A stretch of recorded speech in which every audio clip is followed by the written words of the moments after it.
Wah, ramainya orang beratur untuk memberi makanan. Apa yang wanita itu jual? Adakah makanan dijual itu sedap? Atau makanan yang dijual itu murah?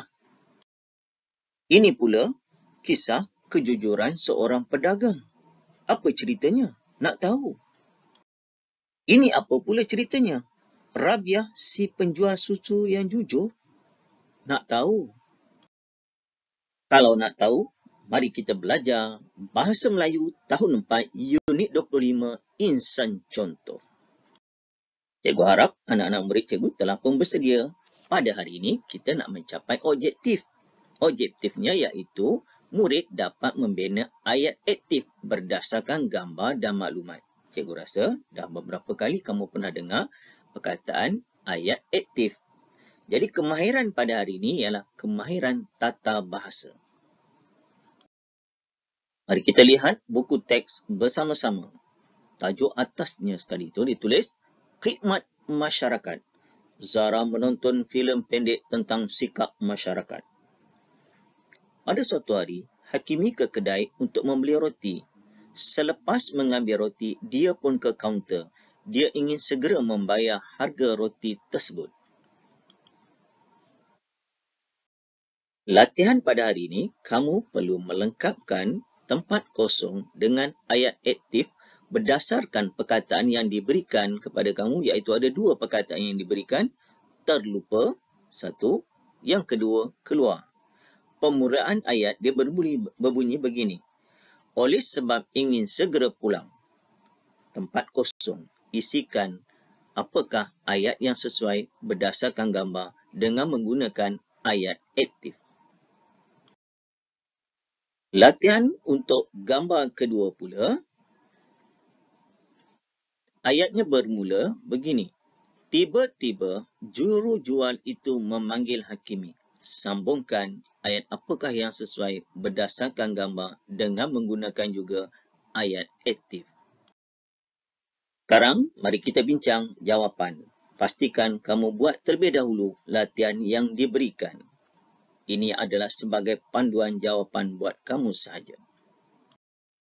Terlebih dahulu, cikgu ingin ingatkan sekali lagi, kita buat ulang kaji semula apakah yang dikata ayat aktif. Kalau kamu tak faham ayat aktif, kamu tak boleh buat latihan ini dengan sebaik mungkin. Ayat aktif, tengok keterangan yang cikgu beritahu. Ayat yang mengutamakan pelaku. Pelaku ialah orang yang melakukan objek. Orang yang melakukan. Yang kedua, dia kata mengutamakan kata kerja. Ini penting ni. Kata kerja berimbuhan awalan sama ada me ataupun meng, mem, me, men. Contoh supaya kamu lebih jelas. Ingat tadi kata kerja dia bermula dengan ihwan mem. Menunjukkan perbuatan. Nombor satu. Fatih menumbuk lada. Menumbuk tu ialah menunjukkan kata kerja ayat aktif. Menumbuk. Yang kedua, ibu membaca novel kegemaran. Membaca. Ainul mencipta sebuah lagu. Mencipta. Adik menggaru kepala. Menggaru. Pak Karim mengecap batik. Mengecap. Yang semua imbuhannya ME. Tak kisah MEN ke, MEM ke, MENG ke. Okey. Kamu dah faham ini, baru kita boleh buat ayat aktif.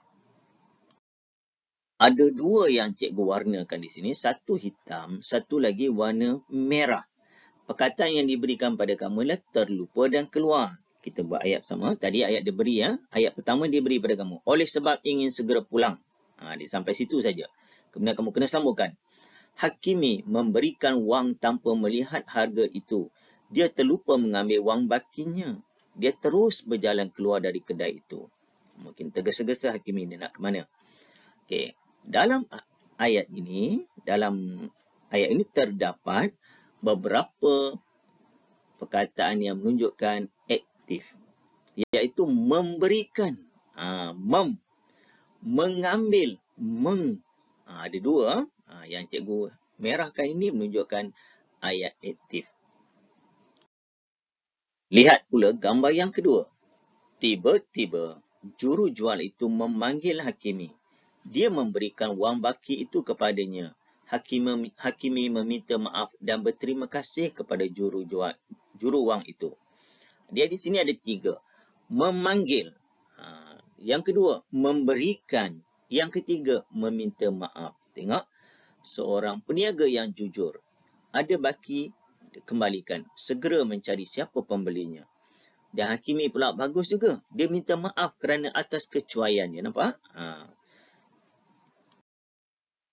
Lihat gambar ini. Boleh menceritakan segala-galanya berkaitan topik yang kita belajar pada hari ini, iaitu berkaitan dengan insan contoh. Ada 2 kedai. Kalau kamu tengok dalam contoh gambar ini, ada satu kedai tu, tak ada siapa pun datang beli. Yang kedua, tengok kedai ni. Sibuk pakcik tu melayan pembeli-pembeli yang datang ke kedainya. Walaupun dalam bentuk gambar kartun, tapi dia boleh menceritakan mesej yang ingin disampaikan. Jika kita jujur dalam berniaga, insya-Allah ramai orang akan datang ke kedai kita dan akhirnya kita akan mendapat keuntungan. Biar jujur berniaga, rezekinya berkat. Sebagai rumusan apa yang kita pelajari pada hari ini, cikgu mengharapkan anak-anak murid faham tentang tajuk berkaitan dengan insan contoh, yang mana cikgu rasa murid-murid yang darjah 4 ni dah pandai membeli barang, khususnya di kantin sekolah. Mungkin satu hari nanti tahun depan kita mengharapkan kita boleh pergi ke kantin membeli seperti biasa. Buat masa ni, kalau sekolah dibuka nanti, kita masih makan dalam kelas, buat tempahan makanan atau bawa dari rumah. Tetapi bila kamu boleh membeli nanti, mungkin makcik kantin tergesa-gesa dan sebagainya, terbagi wang lebih. Kamu juga kena jujur. Makcik, saya bagi tadi RM10. Makcik bagi saya sampai RM12 ni. Ada baki lebih banyak, kembalikan. Kalau kamu pula menolong ibu ayah berniaga dan sebagainya, jika ada wang baki, kamu kena kembalikan kepada siapa pembelinya. Jadi di sini cikgu mengharapkan kita penjual dan pembeli harus jujur dalam proses jual beli, baru rezeki itu akan menjadi berkat. Itu saja yang cikgu nak kongsikan berkaitan tajuk yang kita pelajari pada hari ini, insan contoh. Jumpa lagi dalam tajuk seterusnya. Assalamualaikum, selamat sejahtera, selamat menyiapkan kerja-kerja sekolah yang diberikan oleh guru-guru kamu.